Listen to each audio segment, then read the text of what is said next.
Мусульманда ушундай паспорту болот. Күбөлүгү болот.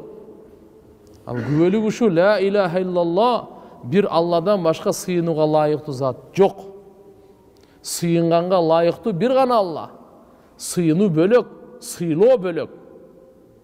Арвактарды сыйлоо, Манас атанын арвагын сыйлоо, ата бабалардын арвагын сыйлоо. Булар сыйлоо, сыйынуу эмес. Адаштырып албайлы.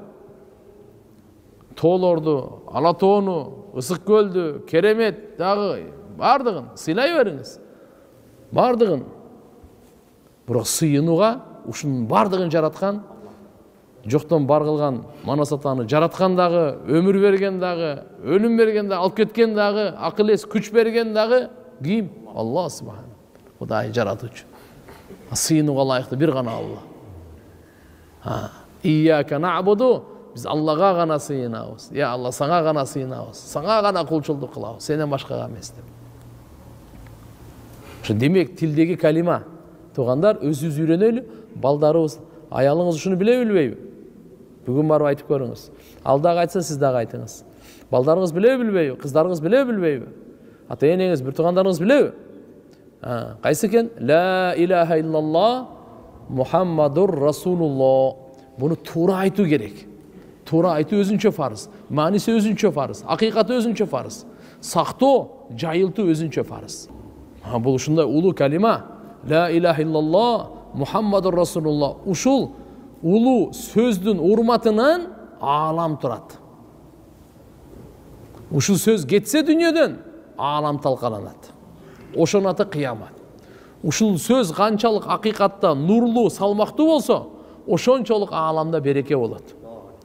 Ушул сөз канчалык жеңил болуп, ушул сөздүн акыйкаты талап аткарылбаса, ошончолук бузукулук болот. Ушу сөз аркылуу Алла субхана ва таала урматына бейишти жараткан. Ушу сөздүн урматына Алла дозокту жараткан. Ушу ла иляха иллаллахтын урматына Алла бардык пайгамбарларды жиберген. Бардык пайгамбарлардан курбанчылык кылдырткан. Ушул ла иляха иллаллахтын урматына бардык периштелерди Алла таала жараткан. Ааламды ушунун урматы үчүн жараткан. Ушу урмат үчүн. Китептерди ушунун урматы үчүн түшүргөн. Биз Кур'ан-ы Карим бу ла иляха иллаллах Мухаммадур Расулуллахнын чечмелөөсү, шарх. Ла иляха иллаллах Мухаммадур Расул бул матн. Кур'ан-ы Карим башынан аягына чейин буну шарх. Матн деген негизгиси. Буну чечмелөөсү, түшүндүрмөсү Кур'ан башынан аягына чейин 114 сүрө. Ла иляха иллаллах Мухаммадур Расул чечмелеп берет. Туугандар, ушу сөздү тилибиз менен айтып жүрөйлү. Кимде ким туугандар айткан? Акыркы сөзү ла иляха иллаллах болсо, болду. Дозоктун оту арам деген ага. Бейиш ага важип болот деген ага.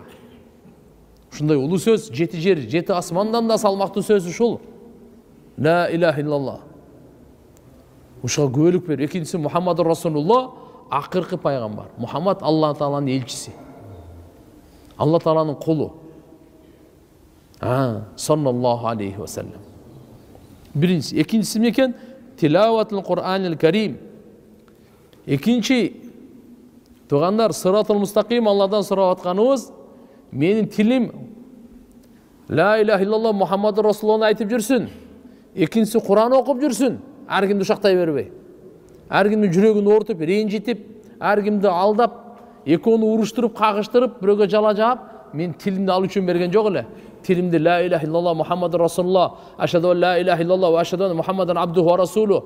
Куранды окуш үчүн берген экен тилди.